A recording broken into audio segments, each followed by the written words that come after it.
Why is it that Moshe told Paro, Bin urenu uvizkenenu nelech, with our young and our old we will leave?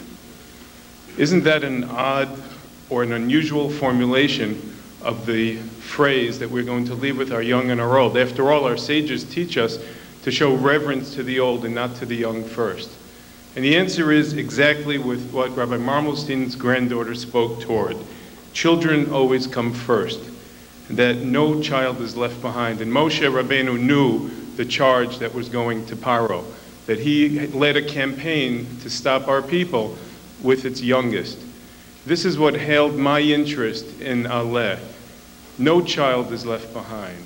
It is not only the hallmark of our nation, but the hallmark as our nation in the United States and in Israel faces challenges unknown before us, we need to hail.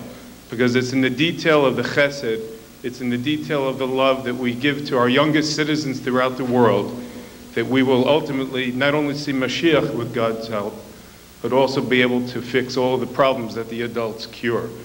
The one smile that you can achieve from a young child can not only warm a heart, but a whole house.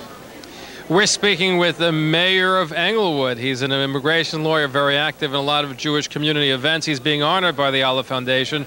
Mayor Michael Wilds, welcome to the program. Hi, good evening. Happy to be here, actually, Zev. You're a legend in your field. As you are in yours. Thank you. Thank you very much.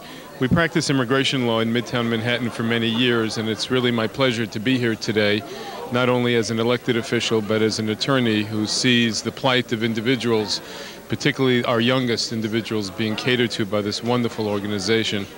And we wish them much, much hatzlacha and success in the years to come. Well, certainly well said. Now, before I let you go, it's unusual. Are you the only Orthodox Jewish mayor in the United States today?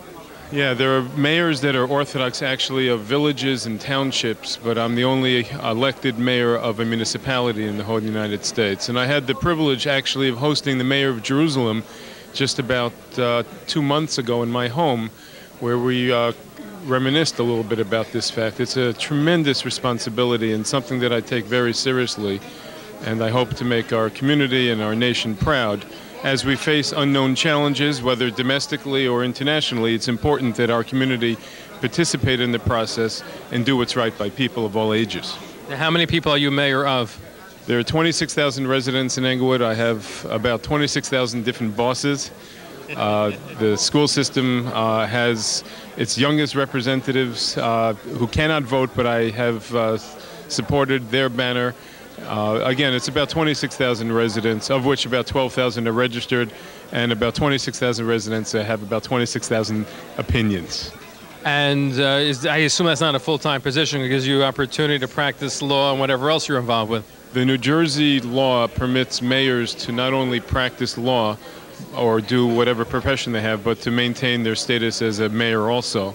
And I have the good fortune of practicing immigration law with my dad in Midtown Manhattan, where we have a firm where we exclusively practice in U.S. immigration law.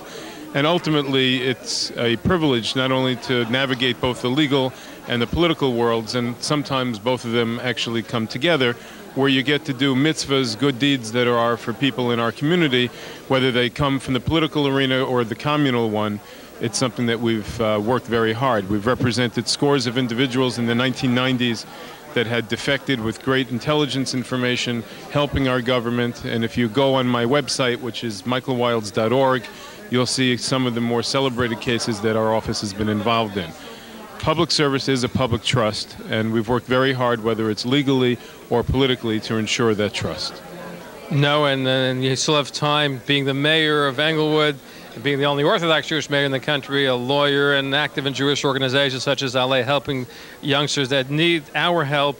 And certainly congratulations on you getting the award this evening. Thank you. Thank you very much. I can't think of any more nobler cause than to be affiliated with Aleh.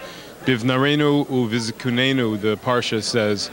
With our young and our old, Moses told Pharaoh that we were going to leave Egypt. And the question ultimately is, why did they choose the younger before the elder, which is not in conjunction with our Masorah? And the answer ultimately is that Moses knew that Pharaoh wanted to cut off the Jews by getting the youngsters. And ultimately that is where we are celebrating today. We are here in support of the youngsters. No child is left behind in our community. And that is an example unto most nations, and I'm proud to be here with this evening. Thank you. Well said. I'm going to soon add the title of rabbi to your pedigree, right? That's my brother, actually. It can be. It runs in the family. Thank you very much. Thank you. We're speaking with Rose Mattis. You may know her family name from